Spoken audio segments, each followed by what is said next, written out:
points. Elsewhere, we head to St. Andrews, Birmingham taking on Leeds United. Paul Devlin with an absolute cracker.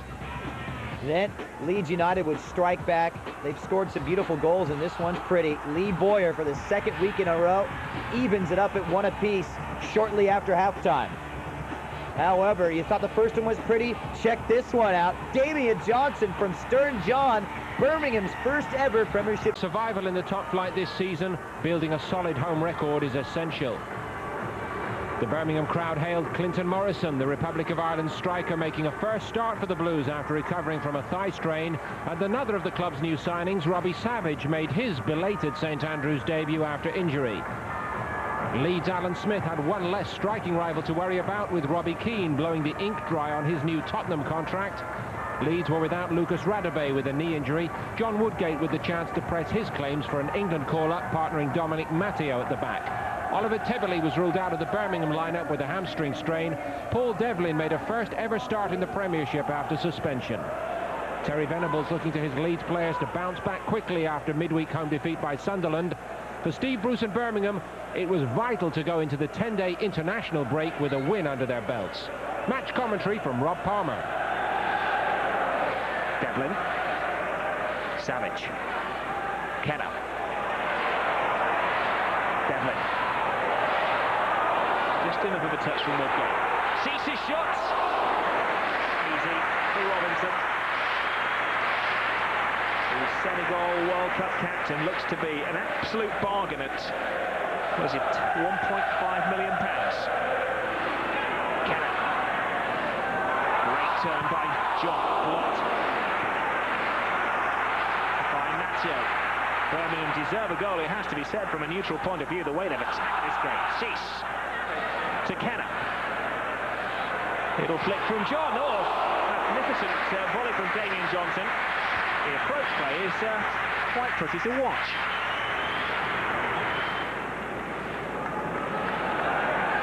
Morrison. Great backflip. Perfectly read by Granger. John comes into the mid post. Savage flies in. Hart had to intercept.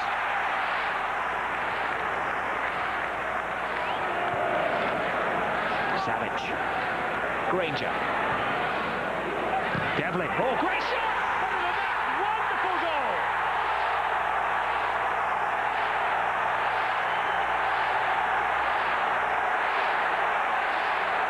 Birmingham City's first goal from open play in the Premiership. A touch of the Devlin. It took a slight bounce before he hit it.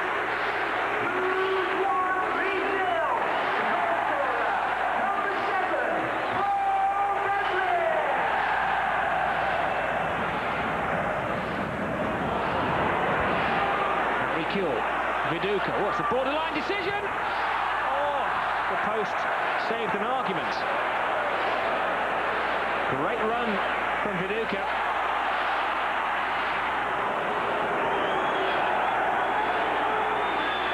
Possibly the last roll of the first half dice for Leeds. Viduka to Kjell.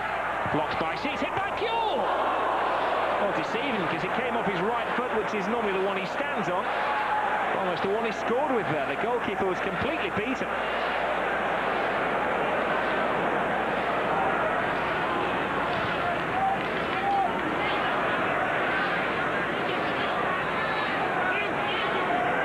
Mills. Smith. Bowyer. To Viduka. Great move. Will it be a great goal? Oh, that was a fantastic team goal. But the name flashing on the scoreboard is that of Lee Bowyer.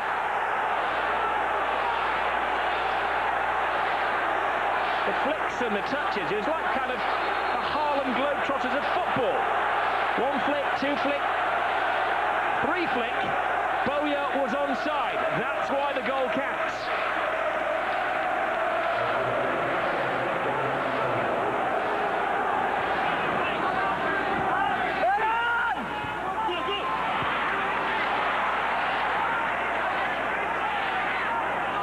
Johnson for Birmingham.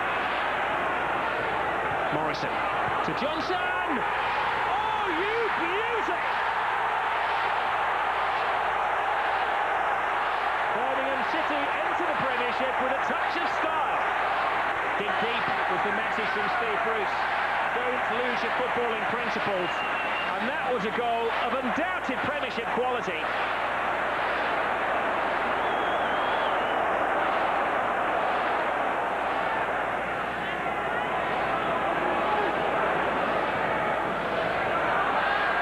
Backhaul for Leeds.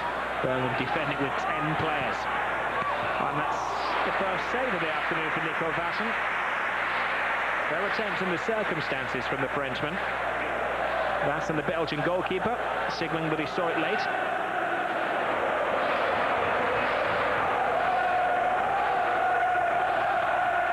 Smith.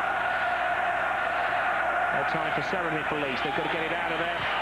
Birmingham supporters don't begin their celebrations just yet. Jeff Horsfield, like the good old pro that he is, experienced in every sense, takes it to the corner flag, teases Leeds, gets the throw. The win bonus is almost in the wallet for Birmingham City. Steve Bruce has mirrored a team in his footballing image. Heart as big as a dustbin lid, said Sir Alex Ferguson of Steve Bruce.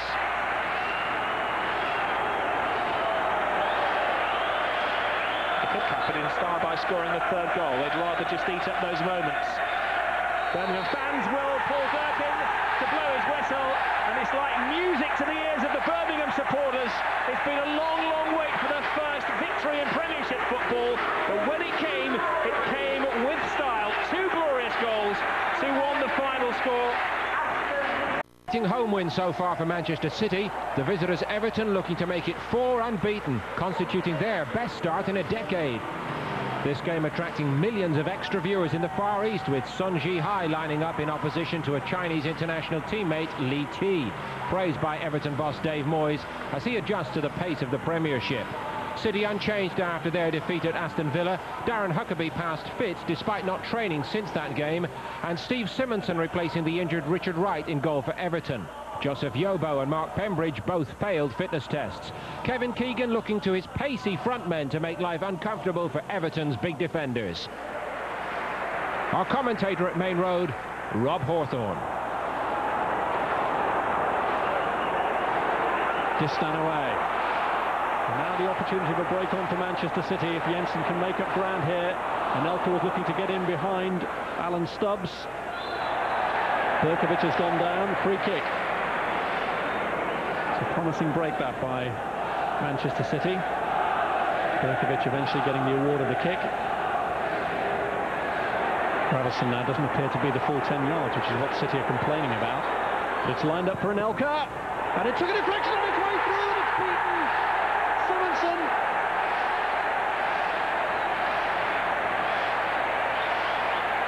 Devastating shot, but a wicked deflection to completely defeat the goalkeeper.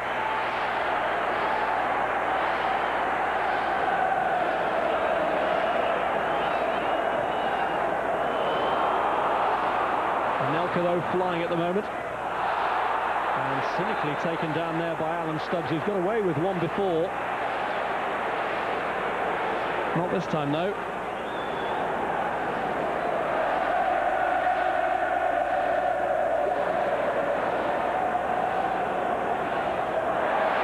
Kept in by Jensen.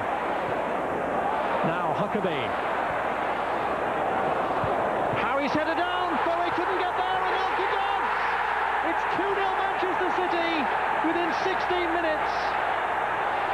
No doubt that that's Anelka's goal. Rubbing salt into Everton wounds. It's the former Liverpool man. The real messy goal for Everton to give away. As it was headed back across, they missed their opportunity to clear. Anelka pounced devastatingly. And Everton pay a heavy price for their failure to clear their lines. Ali Benabia. Hey! Good save.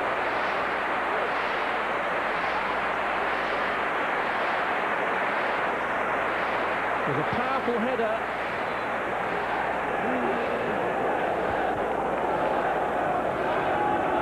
Here's Radzinski, now Gravison. Here's Naismith. Penalty, Sean Wright-Phillips hacks him down, and Everton have their chance to get back into the game. Naismith really was flying then, and Wright-Phillips was committed and took his legs, no question about it. And further punishment here for Sean Wright-Phillips. A red! He's off!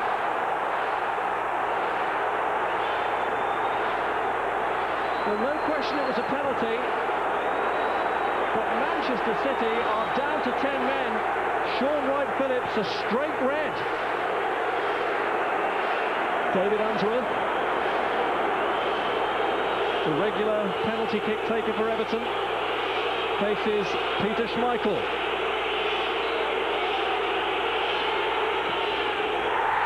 It's 2-1, and Everton are back in with a shout now in this match before the half hour. Schmeichel didn't even dive. Unsworth had picked his spot well.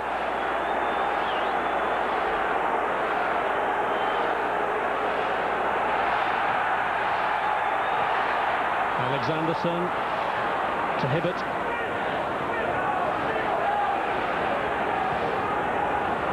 And again, Nicholas Alexanderson. Radzinski pulls it across. Unsworth with the chance! And Schmeichel repels as best he could, and the only way he could. The shot straight at him, and he just stood up to it. It's Graveson's ball in. Stubbs header across, and Campbell just couldn't apply the finishing touch.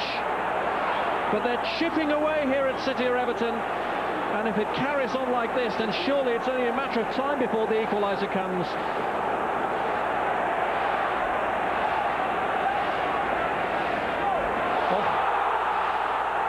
Naismith could be costly. It's Anelka.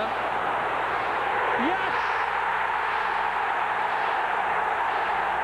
Anelka rounds off the afternoon in spectacular fashion.